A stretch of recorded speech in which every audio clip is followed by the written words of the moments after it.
শুরু হতে চলেছে রাত 10টার গল্প, দিনের শেষে গল্পের দেশে। এখন থেকে প্রতি মাসের তৃতীয় শনিবার শুনবেন ছোট্ট ছোট্ট দুঃখ সুখ দিয়ে গড়া টান টান উত্তেজনার গল্প। শেষের পরেও যার রেশটুকু থেকেই যাবে। তবে আর দেরি না করে দিনের ক্লান্তি ভুলে মনের জানালা খুলে সাবস্ক্রাইব করুন আমাদের চ্যানেলে রাত 10টার গল্প, দিনের শেষে গল্পের দেশে। আমাদের আজকের গল্প মেডেল, লেখক বিভূতিভূষণ বন্দ্যোপাধ্যায়। তিনি ছিলেন একজন প্রকৃতিপ্রেমিক সাহিত্যিক। 1894 খ্রিস্টাব্দে 12ই সেপ্টেম্বর উত্তর 24 পরগনা জেলার মুরারিপুর ঘোষপাড়ায় তাঁর জন্ম হয়েছিল। মাত্র 21 বছরের সাহিত্য জীবনে তিনি রচনা করেছেন বহু উপন্যাস, গল্প, শিশু কিশোর সাহিত্য। তাঁর শ্রেষ্ঠ সাহিত্য কীর্তির মধ্যে উল্লেখযোগ্য পথের পাঁচালী, আরণ্যক, অপরাজিত, ইছামতি ইত্যাদি কালজয়ী উপন্যাস। আজকের গল্প মেডেল প্রথম প্রকাশ হয়েছিল 1347 সালের আশ্বিন সংখ্যা মৌচাক পত্রিকায়। আজকের গল্প পাঠে সূত্রধর ও সুরেন স্যার সঞ্জয়, সুধীর ছাত্র রুদ্র, ছাত্র কামিক্ষে চন্দন, বৃন্দাবন কিরণ, জ্যাঠামশাই দেবাশিস রয়, বাউরি বাগানের লোক অরিত্র ও ছাত্র সুধীরের দাদু আশিস দাশগুপ্ত। গল্পে প্রদর্শিত ধূমপান সম্পর্কিত শব্দ মূল কাহিনী অনুসারে উচ্চারিত। রাত 10টার গল্প কোনোভাবেই মদ্যপান, ধূমপান বা যে কোনো ধরনের ক্ষতিকারক অভ্যেসকে সমর্থন বা প্রচার করে না। শুরু হতে চলেছে বিভূতিভূষণ বন্দ্যোপাধ্যায়ের লেখা ছোট গল্প মেডেল।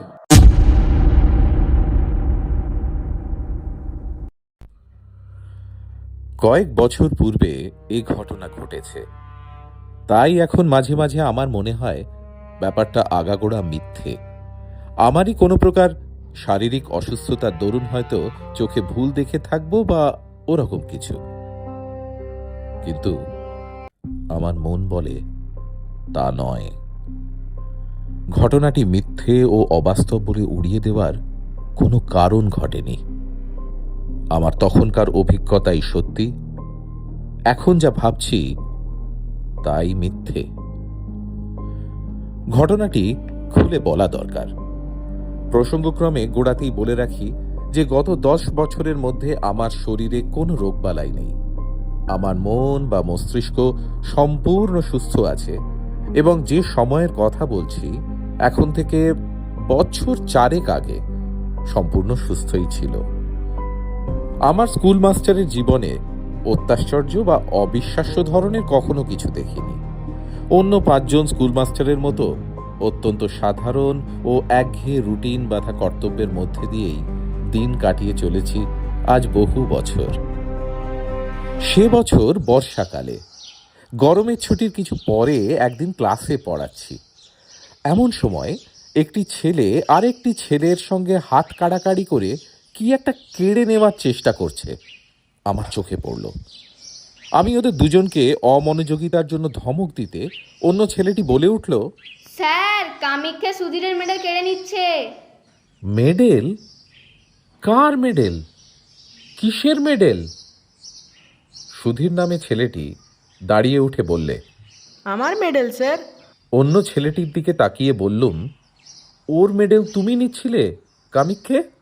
কামিক্ষে ওরফে কামাক্ষাচরণ মৌলিক নামে ছেলেটি বললে, নিচ্ছিলাম না স্যার, দেখতে চাইছিলুম, তা ও দেবে না। ওর মেডেল ও যদি না দেয় তোমার তোমার কেড়ে নেবার কি অধিকার আছে? বসো, ওরকম আর করবে না। কথা শেষ করে সুধীরের দিকে চেয়ে ক্লাসের ছেলেদের পরস্পরের মধ্যে ভ্রাতৃভাব ও সখ্য থাকার ঔচিত্য সম্বন্ধে নাতি দীর্ঘ একটি বক্তৃতা দেওয়ার পর ঈষৎ কৌতূহলের সঙ্গে জিজ্ঞেস করলুম, কই, কি মেডেল দেখি? কোথায় পেলে মেডেল? ভেবেছিলুম আজকাল কলকাতার পাড়ায় পাড়ায় যেসব ব্যাডমিন্টন খেলা, সাঁতারের বা দৌড়ের প্রতিযোগিতা প্রভৃতি অনুষ্ঠিত হয়ে থাকে তারই কোনো কিছুতে সুধীর হয়তো 4র্থ স্থান বা ওই ধরনের সাফল্য লাভ করে ছোট্ট এতটুকু একটা আদুলির মতন মেডেল পেয়ে থাকবে এবং সম্পূর্ণ স্বাভাবিক যে সে সেটা ক্লাসে এনে আর 5 জনকে গর্বভরে দেখাতে চাইবে। এমনকি এই ছুতো অবলম্বন করে ক্লাস শুদ্ধ হেডমাস্টারের কাছে দলবদ্ধ হয়ে গিয়ে একবেলার জন্য ছুটিও চাইতে পারে। সুতরাং মেডেলটা যখন আমার হাতে এসে পৌঁছল তখন সেটাকে তাচ্ছিল্যের সঙ্গেই হাত পেতে নিলুম, কিন্তু মেডেলটার দিকে একবার চেয়েই চেয়ারে সোজা হয়ে বসলুম। না, এই তো পাড়ার ব্যাডমিন্টন ক্লাবের বাজে মেডেল নয়। মেডেলটা পুরানো, বড় আর ভারী চমৎকার গড়ন। কি জিনিস দেখি দেখি। মেডেলটার গায়ে কি লেখা রয়েছে? আধো অন্ধকার ক্লাসরুমে ভালো করে পড়তে পারলুম না।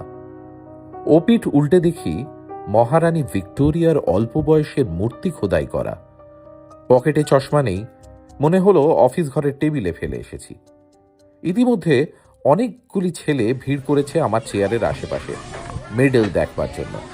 তাদের ধমক দিয়ে বললুম, যাও বসোগে সব, ভিড় করো না এখানে।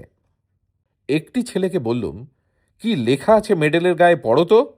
ক্লাস 4-এর ছেলে অতি কষ্টে ধীরে ধীরে পড়লে, ক্রাইমিয়া, সেভাস্টোপোল, ভিক্টোরিয়া, রিজনা। ও পিঠে sergeant SB Perkins, 6 dragon guards, 1854 সাল। দস্তুর মতন অবাক হয়ে গেলুম। ক্রাইমিয়ার যুদ্ধের সময় সেভাস্টোপোলের রণক্ষেত্রে কোনো সাহসের কাজ করার জন্য এই মেডেল দেওয়া হয়েছিল ইংরেজ সামরিক দপ্তর থেকে ড্রাগন গার্ডস সৈন্যদলের সার্জেন্ট পার্কিন্সকে। এ তো সাধারণ জিনিস মোটেই নয়। Crimea, Sevastopol, charge of the light brigade. কিন্তু কলকাতার নীলমণি দাস লেনের সুধীর সাহার কাছে সে মেডেল কোথা থেকে আসে? এদিকে এসো, এ মেডেল কোথা থেকে পেয়েছো তুমি? ওটা আমার স্যার।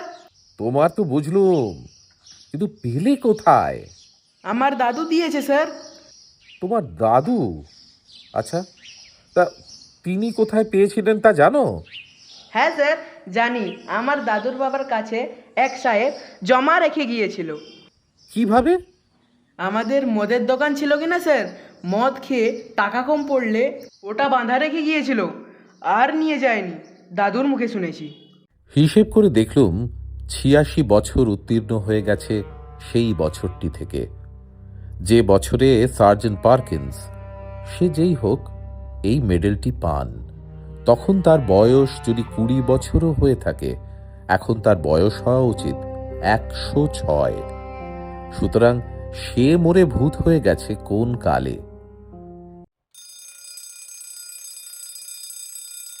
সেদিন ছিল শনিবার। সকাল সকাল স্কুল ছুটি হবে এবং অনেক দিন পরে সেদিন দেশে যাব পূর্বেই ঠিক করে রেখেছিলুম। আমার এক গ্রাম সম্পর্কে জ্যাঠামশাই ইতিহাস নিয়ে নাড়াচাড়া করেন, বেশ পড়াশোনা আছে, গ্রামেই থাকেন। ভাবলুম তাঁকে মেডেলটা দেখালে খুশি হবেন খুব। সুধীরের কাছ থেকে মেডেলটা চেয়ে নিলুম। সোমবার ফেরত দেব বললুম। স্কুলের ছুটির পরে বাসা থেকে সুটকেস নিয়ে শিয়ালদা স্টেশনে এসে 2:30-এর গাড়ি ধরলুম। দেশের স্টেশনে যখন নামলুম তখন বেলা প্রায় 5:30। 2 মাইল রাস্তা হেঁটে বাড়ি পৌঁছতে প্রায় সন্ধে হয়ে গেল। সন্ধ্যার আগেই হয়তো পৌঁছতে পারা যেত, কিন্তু আমি খুব জোরে হাঁটিনি। ভাদ্র মাসের শেষ, অথচ বৃষ্টি তত বেশি না হওয়ায় পথঘাট বেশ শুকনো, খটখটে। পথের ধারের বর্ষা শ্যামল গাছপালা চোখে বড় ভালো লাগছিল অনেকদিন কলকাতাবাসের পরে। তাই জোরে পা না চালিয়ে আস্তে আস্তে হেঁটে আসছিলুম। এখানে প্রথমেই বলি, আমার বাড়িতে কেউ থাকে না। পাশের বাড়ির এক বৃদ্ধা আমি গেলে রান্না করে নিয়ে আসতেন বরাবর। আমার এক বাল্যবন্ধু বৃন্দাবন, অনেক বছর ধরে বিদেশে থাকে। পিসিমার মুখে শুনলুম আজ দিন 15 হলো বৃন্দাবন বাড়ি এসেছে। শুনে বড় আনন্দ হলো। সন্ধ্যার পরেই ওর সঙ্গে দেখা করব ঠিক করে চা খেয়ে নদীর ধারে বেড়াতে বার হলুম। যাওয়ার সময় সুটকেসটা খুলে মেডেলটা পকেটে নিলুম, বৃন্দাবনকেও দেখাবো। নদীর ধারে গিয়ে দেখি বর্ষার দরুন নদীর জল ভয়ানক বেড়েছে। নদীর জল দুকুল ছাপিয়ে দুধারের মাঠে পড়েছে। অনেকক্ষণ বসে রইলুম। সন্ধ্যার অন্ধকার নামল একটু একটু। বাদুড়ের দল বাসায় ফিরছে, কেউ কোনোখানে নেই। এক জায়গায় বর্ষার তোড়ে নদীর পাড় ভেঙে গিয়েছে, অনেকটা উঁচু পাড়, নিচে খরস্রোতা বর্ষার নদী। জায়গাটা দিয়ে যেতে যেতে একবার কিরকম ভেঙেছে তা দেখবার ইচ্ছে হলো। পাড়ের ধারে দাঁড়িয়ে নিচে জলের আবর্ত দেখছি। পাড়টা সেখানে অনেকখানি উঁচু, জল অনেক নিচে। হঠাৎ আমার মনে একটা অদ্ভুত ইচ্ছা জেগে উঠল। আমার লাফ দিয়ে পাড় থেকে জলে ঝাঁপিয়ে পড়তে ইচ্ছে করল। দাঁড়িয়ে থাকতে থাকতে ইচ্ছেটা যেন ক্রমে বেড়ে উঠল। লাফাই, দিই লাফ, অথচ বর্ষার খরস্রোতা নদী কুটো ফেললে দুখানা হয়ে যায়। আমি সাঁতার জানি না, গভীর জল পাড়ের নিচেই। ইচ্ছেটা কিছুতেই যেন সামলাতে পারছি নে। এমনকি আমার মনে হলো আর কিছুক্ষণ থাকলে আমাকে লাফ দিতেই হবে, নইলে আমার জীবনের সব সব সুখ চলে যাবে। তাড়াতাড়ি নদীর পাড় থেকে একরকম জোর করে চলে এলুম, কারণ কারণ আমার মনে হচ্ছিল এরপর আমার আর যাওয়ার ক্ষমতা থাকবে না। পা দুটো যেন ক্রমশ শীষের মতো ভারী হয়ে উঠছে। এরপর ওই বিপজ্জনক নদীর পাড় থেকে পা দুটোকে নাড়াবার ক্ষমতা চলে যাবে আমার। নদীর ধার থেকে বৃন্দাবনের বাড়ি আসবার পথে ওসব ইচ্ছে আর কিছুই নেই। আমি নিজের মনোভাবে নিজেই আশ্চর্য হয়ে গেলুম। কি অদ্ভুত, এরকম হওয়ার মানেটা কি? ট্রেনে বসে অতিমাত্রায় ধূমপান করেছিলুম, মনে পড়ল। এই ভাদ্র মাসের গরমে এত ধূমপান করা ঠিক হয়নি। তার উপর বাড়ি এসে 2-3 পেয়ালা চা খেয়েছি। এসবেই ওরকমটা হয়ে থাকবে, নিশ্চয়ই তাই। বৃন্দাবনের বাড়ি গেলুম। বৃন্দাবনকে অনেকদিন পর দেখে সত্যিই আনন্দ হলো। দুজনে অনেক রাত পর্যন্ত বসে অনেক গল্প করলুম। অনেক বছর ধরে জমানো অনেক সুখ দুঃখের কাহিনী। বড় গরম আজ, কোথাও এতটুকু বাতাস নেই। ভাদ্র মাসের গুমোট গরম। বৃন্দাবন বললে, চল ভাই, ছাদে গিয়ে বসে একটু গল্প করি। উফ, একটু হলেও হাওয়া পাওয়া যাবে।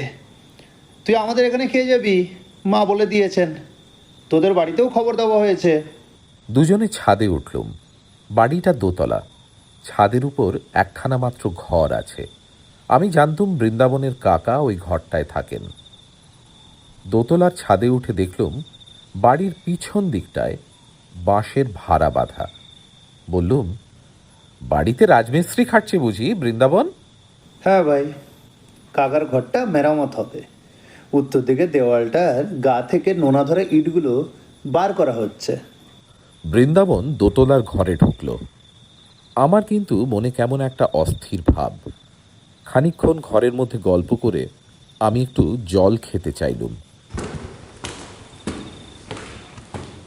বৃন্দাবন জল আনতে নিচে নেমে গেল। আমি ছাদে পায়চারি করতে লাগলুম। ছাদে কেউ নেই, অন্ধকার ছাদটা।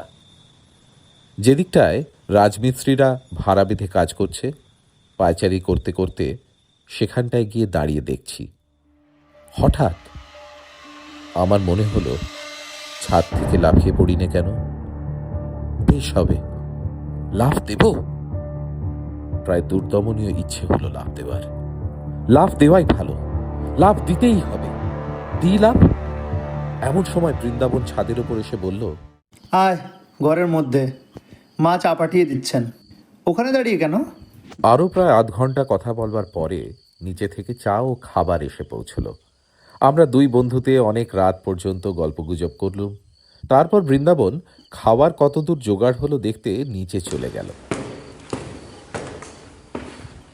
ঘরের মধ্যে বড় গরম। আমি বাইরের ছাদে খোলা হাওয়ায় আবার বেড়াতে লাগলুম। রাজমিস্ত্রিদের ভাড়ার কাছে এসে দাঁড়িয়ে আমার মনে হলো, লাভ এবার দিতেই হবে। কেউ নেই ছাদে, কেউ বাধা দিতে আসবে না। এই উপযুক্ত অবসর। সঙ্গে সঙ্গে আমার মনের গভীর তলায় কে যেন বলছে, লাফ দিও না মূর্খ, লাফ দিও না, পড়ে চূর্ণ হয়ে যাবে। আমার মাথার ভিতর কেমন ঝিমঝিম করছে। কতক্ষণ পর জানি নে, এবং কিসে কি হলো তাও জানি নে, হঠাৎ বৃন্দাবনের চিৎকারে আমার চমক ভাঙল। দেখি বৃন্দাবন আমাকে হাত ধরে টেনে তুলছে। এ কি সর্বনাশ! তুই লাফ দিয়ে পড়লি দেখলুম যেন। ভাগ্যিস বাসে পা বেঁধে গিয়েছে, তাই রক্ষে। কি হলো তোর? আমার মাথা যেন কেমন ঘুরছিল, গা ঝিমঝিম করছিল। বৃন্দাবনকে বললুম, আমি ভাই, আমি কিছুই জানি নে তো। বৃন্দাবন ঘরের মধ্যে নিয়ে গিয়ে আমায় শুইয়ে দিলে। সকলে বললে ট্রেনে আসার দরুন আর গরমে শরীর কিরকম খারাপ হয়ে মাথা ঘুরে পড়ে গিয়েছিলুম। আমি জানি মাথা ঘুরে আমি পড়ে যাইনি, লাফ আমি ইচ্ছে করেই দিয়েছিলুম। তবে ঠিক যে সময়টাতে আমি লাফ দিয়েছি সে সময়ের কথাটা আমি অনেক চেষ্টা করেও কিছুতেই মনে করতে পারলুম না। বিছানায় শুয়ে সুস্থ বোধ করলুম। পাশ ফিরতে হঠাৎ যেন কি একটা শক্ত জিনিস বুকের কাছে ঠেকল। পকেটে হাত দিয়ে দেখি সুধীরের সেই মেডেলটা। আশ্চর্য, এটার কথা এতক্ষণ একেবারে ভুলেই গিয়েছিলুম। বৃন্দাবনকে সেটা দেখালুম। ওদের বাড়ির সকলে মেডেলটা হাতে করে ঘুরিয়ে ঘুরিয়ে দেখলে। রাত্রিরে নিজের ঘরে এসে শুয়ে পড়লুম। আমার বাড়িতে কেউ নেই বর্তমানে, একাই থাকি এক ঘরে। একটা জিনিস লক্ষ্য করেছি, যখন বৃন্দাবনের বাড়ি থেকে বার হয়ে পথে পা দিয়েছি তখন থেকেই কেমন একটা ভয় করছে আমার। বাড়িতে যখন ঢুকলুম তখন ভয়টা যেন বাড়ল। একা ঘরে কতবার এর আগে শুয়েছি, এমন ভয় হয়নি কোনো দিন। না, শরীরটা মনে হয় সত্যি খারাপ। শরীর খারাপ থাকলে মনও দুর্বল হওয়া খুবই স্বাভাবিক। আলো নিভিয়ে শুয়ে পড়লুম। আমার শিয়রের কাছে একটা বড় জানলা। জানালা দিয়ে বাড়ির পিছনের বন বাগান চোখে পড়ে। বেশ জ্যোৎস্না উঠেছে, কৃষ্ণপক্ষের একাদশীর জ্যোৎস্না। হাওয়া আসবে বলে জানলা খুলে রেখেছি। কতক্ষণ ঘুম হয়েছিল জানি নে, ঘণ্টাখানেকের বেশি হবে না। হঠাৎ ঘুম ভেঙে গেল। মনে হতে লাগলো আমার শিয়রের দিকে জানালায় কে যেন দাঁড়িয়ে, যেন মাথা তুলে সেদিকে দেখলেই তাকে দেখা যাবে।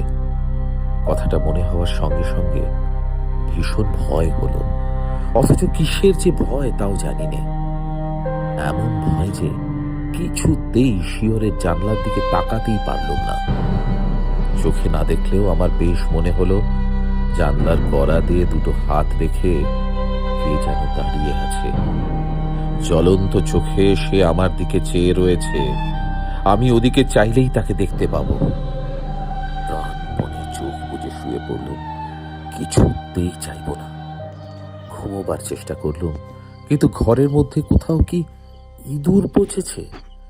কিসের পচা গন্ধ, আয়োডিন, মিন্ট, মলমের প্রভৃতির উগ্র গন্ধের সঙ্গে পচা ক্ষতের গন্ধ যেন মেশানো।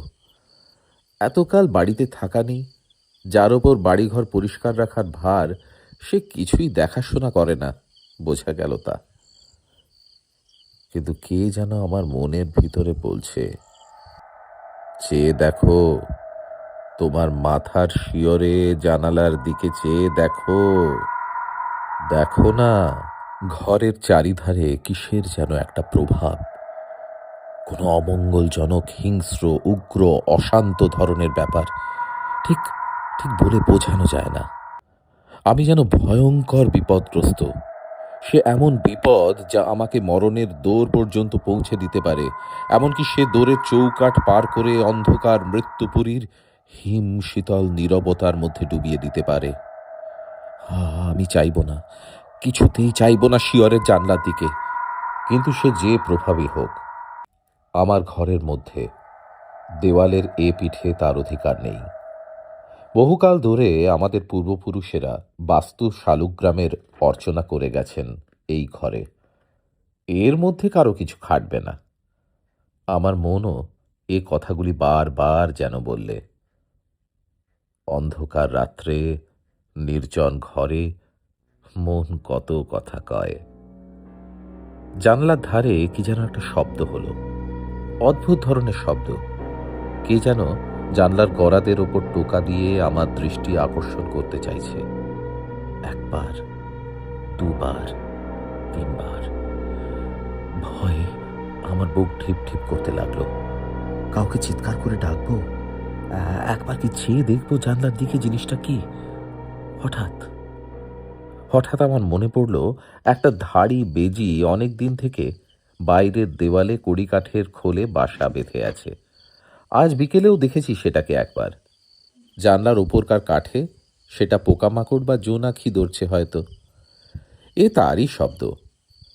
কথাটা মনে হতেই আমার মনের মধ্যে সাহস ফিরে এলো। উফ, ঘাম দিয়ে জ্বর ছেড়ে গেল যেন। শরীর অসুস্থ থাকলে কত সামান্য কারণ থেকে ভয় পায় মানুষ। পাশ ফিরে এবার ঘুমোবার চেষ্টা করলুম স্বস্তির নিঃশ্বাস ফেলে।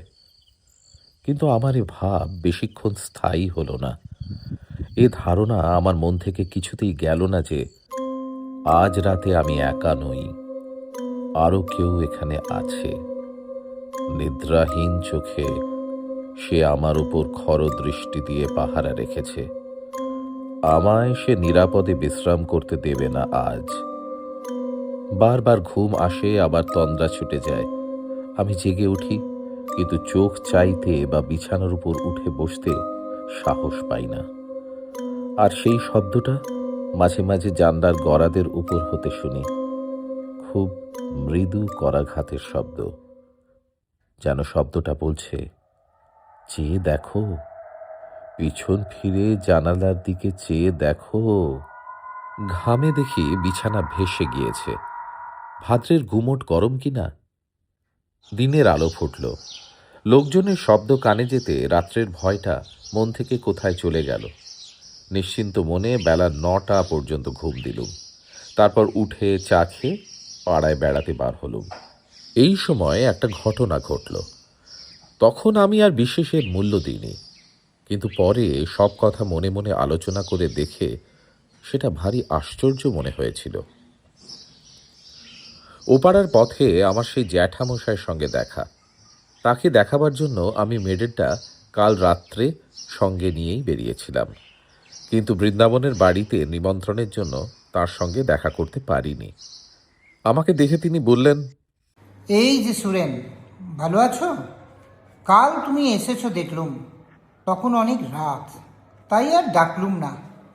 বোধহয় বৃন্দাবনের বাড়ি থেকে ফিরছিলে। তখন আমি ছাদে পাইচারি করছি। যে গরম গিয়েছে বাবা কাল রাত্রিরে। তোমার সঙ্গে লোক রয়েছে দেখে আরও ডাকলুম না। ও লোকটা কে? খুব লম্বা বটে, যেন শিখ কি পাঞ্জাবের মতো লম্বা। তোমার বন্ধু বুঝি? বাঙালির মধ্যে এমন চেহারা, বেশ বেশ বেশ। আমি অবাক হয়ে জ্যাঠামশায়ের মুখের দিকে চেয়ে বললুম, আমার সঙ্গে লম্বা লোক কাল রাত্রিরে? সে কি জ্যাঠামশাই? জ্যাঠামশাই আমার চেয়েও অবাক হয়ে বললেন, তোমার সঙ্গে লোক ছিল না বলছো? একা যাচ্ছিলে? আমার চোখের দৃষ্টি একেবারে কি এত খারাপ হয়ে যাবে বাবা? আমি হেসে বললুম, তাই হবে জ্যাঠামশাই। চোখে কিরকম ঝাপসা দেখে থাকবেন, বয়স হয়েছে তো। আমার সঙ্গে কেউ ছিল না। তাছাড়া আপনাদের বাড়ির সামনের আম গাছটার ছায়া কিরকম আলো আঁধারে দেখেছেন হয়তো চোখে। অমন ভুল হয়। জ্যাঠামশাই যেন রীতিমতো হতভম্ব হয়ে গেলেন। বললেন, কি আশ্চর্য কাণ্ড! এতটা ভুল হবে চোখে? আম গাছের এদিকে যখন তুমি টর্চ জ্বালালে, তখন দেখলুম তুমি আর তোমার পেছনে একজন লম্বা মতন লোক। তারপর তুমি টর্চ নিভিয়ে আম গাছের ছায়ার মধ্যে ঢুকলে। তখনও জ্যোৎস্নার আলো আর আম গাছের ছায়া অন্ধকারে আমি বেশ দেখতে পেলুম লোকটি তোমার পেছনে পেছনে যাচ্ছে। তোমার মাথার চেয়েও যেন 1 হাত লম্বা, তোমার একেবারে ঠিক পেছনে। তবে খুব ভালো দেখতে পেলুম না। আর অত দূর থেকে আর আধো অন্ধকারের মধ্যে স্পষ্ট কিছু দেখা গেল না তো। এমনকি একবার এ পর্যন্ত মনে হলো তোমায় ডেকে জিজ্ঞাসা করি তোমার বন্ধুটি কে। একেবারে এত ভুল হবে চোখের? জ্যাঠামশাইকে পুনরায় বুঝিয়ে বললুম, আমার সঙ্গে কাল কেউ ছিল না জ্যাঠামশাই, আমি একাই ছিলাম। সুতরাং আপনার দৃষ্টিশক্তির গোলমাল ছাড়া এ ব্যাপারে অন্য কোনো সিদ্ধান্ত করা চলে না। সারাদিন বৃন্দাবনের সাথে আড্ডা দিয়ে কাটানো গেল। গতকাল রাত্রের ভয়ের ব্যাপারটা দিনের আলোয় এত হাস্যকর বলে আমার নিজের কাছেই মনে হলো যে বৃন্দাবনকেও সে কথাটা বলিনি। রাত্রে ট্রেনে কলকাতায় ফিরব। বৃন্দাবনদের বাড়ি থেকে চা খেয়ে বাড়ি এসে সুটকেসটা নিয়ে স্টেশনের দিকে রওনা হয়েছি। তখনই সন্ধ্যার অন্ধকার নেমে এসেছে। বাউড়িপাড়ার বড় বাগানটার মধ্যে দিয়ে আসছি। বাগানটা পার হতে প্রায় 5-6 মিনিট লাগে। মস্ত বড় বাগান। বাগানের ঠিক মাঝামাঝি এসে হঠাৎ পিছন ফিরে চাইলুম কি ভেবে। সঙ্গে সঙ্গে আমার সারা দেহে যেন বিদ্যুৎ খেলে গেল। আচমকা ভয়ে আমার সর্বশরীর কাঠ হয়ে গেল। কে কে ওটা ওখানে দাঁড়িয়ে? রাস্তা থেকে একটু পাশে আগাছার জঙ্গলের মধ্যে আধো অন্ধকার এক অদ্ভুত মূর্তি, খুব লম্বা। তার মাথায় ঘোড়ার বালামচির সেই এক ধরনের লম্বা টুপি, লোহার চেন দিয়ে থুতনির সঙ্গে বাঁধা। ছবিতে গোরা সৈনিকদের মাথায় যে ধরনের টুপি দেখা যায়। মূর্তিটা যেন নিশ্চল নিষ্পন্দ অবস্থায় আমার দিকে চেয়ে আছে। আমার কাছ থেকে 10 গজ কি তারও কম দূরে। মরিয়ার মতন একটু এগিয়ে গেলুম। এই ভয়ানক কৌতূহল আমাকে চরিতার্থ করতেই হবে যেন। মূর্তিটা নড়ে না, যেন নিশ্চল পাথরের মূর্তি, কিন্তু বেশ স্পষ্ট দেখছি 7-8 গজ মাত্র দূরে মূর্তিটা দাঁড়িয়ে। আর ঘোড়ার বালামচির লম্বা টুপি ও ইস্পাতের চেনের স্ট্র্যাপ স্পষ্ট দেখতে পেলুম। আমার পা ঠক ঠক করে কাঁপতে লাগলো। সারা দেহ কেমন যেন অবশ হয়ে আসছে। মাথাটা হঠাৎ বড় হালকা হয়ে গিয়েছে। বোধহয় আর আধ মিনিট এভাবে থাকলে মূর্ছিত হয়ে পড়ে যেতুম, কারণ সেই ভীষণ মূর্তিটার মুখোমুখি আমি দাঁড়িয়ে। আমার পা দুটো বেজায় ভারী হয়েছে। নড়বার উপায় নেই মূর্তিটার সামনে থেকে। কিন্তু ঠিক সেই সময়ে বাউড়ি বাগানের পথে লণ্ঠন নিয়ে কারা যেন ঢুকলো। 2-3 জন লোকের গলার আওয়াজ শুনে আমার সাহস ফিরে এলো। আমি ওদের ডাক দিলুম চিৎকার করে। ওরা ছুটে এলো। আমায় ওখানে বনের মধ্যে দেখে খুব আশ্চর্য হয়ে বললে, ওখানে কি বাবু, কি হয়েছে? তারপর লণ্ঠন তুলে ওরা আমার মুখ দেখে বললে, ও আপনি? কি হয়েছে আপনার? মুখ একেবারে সাদা ফ্যাকাশে হয়ে গিয়েছে। ভয় টয় পেলেন নাকি? বাউড়ি বাগান জায়গাটা ভালো না। সন্ধ্যের পর এখানে অনেকে ভয় পায়। ওদের লণ্ঠনটা যখন উঁচু করে ধরলে আমার মুখে, সেই আলোয় দেখলুম সামনের মূর্তিটা তখনও সেখানে ঠিক সেই রকম দাঁড়িয়ে। একজন বললে, কি দেখছিলেন এখানে দাঁড়িয়ে বাবু? এই সাঁড়া গাছটা? আর একজন বললে, গাছটার ডালপালা কেটে মাথায় ঝোপের মতন করে রেখেছে, যেন মানুষ বলে অন্ধকারে ভুল হয় বটে। চলে আসুন বাবু। আমিও দেখলাম সাঁড়া গাছই বটে। মাথার দিকের পাতাগুলো ছেটে গাছটাকে দেখতে হয়েছে ঠিক হর্স গার্ডসদের ঘোড়ার বালামচির টুপি। লোকের চোখের কি ভুলই না হয়। কাল আমি আবার জ্যাঠামশাইকে চশমা নিতে বলেছিলুম। ভেবে লজ্জা হলো মনে মনে। তিনি বৃদ্ধ লোক, তার চোখের ভুল তো হতেই পারে, আমারই যখন এই অবস্থা। ওরা আমায় আলো ধরে স্টেশনে পৌঁছে দিলে। পরের দিন সুধীরের মেডেলটা ফেরত দিলুম। সুধীর বললে, আপনাকে একবার দাদু ডেকেছেন, আমার সঙ্গে ছুটির পর আমাদের বাড়ি আসুন, নিয়ে যেতে বলেছেন। সুধীরের দাদু বললেন, যাক, আমার বড় ভয় হয়েছিল মাস্টারবাবু। সুধীরের কাছ থেকে মেডেলটা নিয়ে গিয়েছেন দেশে, শুনলুম কি না। আপনার দেশের ঠিকানাটা জানতুম না, তাহলে একটা তার করে দিতুম। ও মেডেলটা আমার বাবাকে একজন গোঁড়া সৈন্য দিয়ে যায়। আমি তখন জন্মাইনি, বাধা দিয়েছিল আর উদ্ধার করতে পারেনি। বেজায় মাতাল আর গোঁয়ার ছিল লোকটা। ও মেডেলের বিপদ হচ্ছে, আমাদের বংশের লোক ছাড়া অন্য কেউ নিলে তার বড় বিপদ ঘটে। আমার এক ভগ্নিপতি একবার কিছুতেই শুনলে না। অনেক কাল আগের কথা, বাড়ি নিয়ে গেল মেডেল দেখাতে। সেই দিনই সন্ধ্যের সময় ছাদ থেকে পড়ে মারা গেল। মৃতদেহের পকেট থেকে মেডেল বেরোল। আমি কলের পুতুলের মতো শুধু বললুম, ছাদ থেকে পকেটে মেডেল পাওয়া গেল? হ্যাঁ মাস্টারবাবু, আমার নিজের ভগ্নিপতি। মিথ্যে কথা তো বলবো না, আজ 27-28 বছর আগের কথা। ওটা আরও 2-1 নিয়েছে, তক্ষুনি ফেরত দিয়ে দিয়েছে।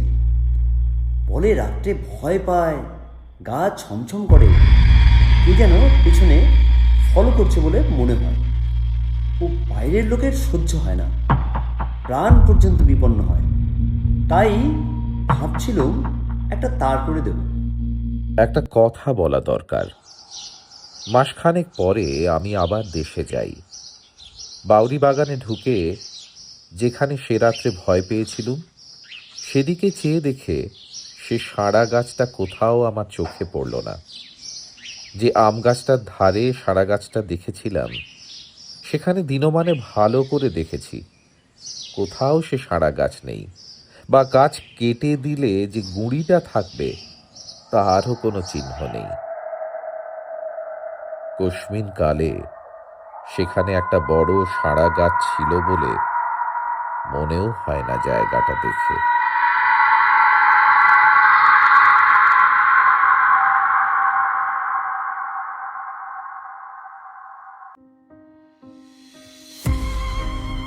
শুনলেন আজকের গল্প মেডেল। ভালো লাগলে চ্যানেলটিকে সাবস্ক্রাইব করে সঙ্গে থাকুন। পরবর্তী গল্প নিয়ে আবার হাজির হব আগামী মাসের 3য় শনিবার ঠিক রাত 10টায়। শুভরাত্রি।